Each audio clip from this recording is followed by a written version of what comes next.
إيه الحاجة المشتركة بين الحيوانات دي كلها؟ ها؟ مش عارفة. جنفر، بوسم،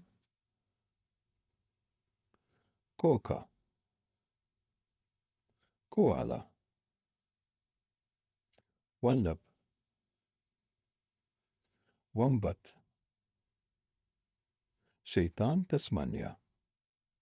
كلهم عايشين في أستراليا، وكمان كلهم جرابيات، يعني عندهم كيس في بطنهم للبيبي.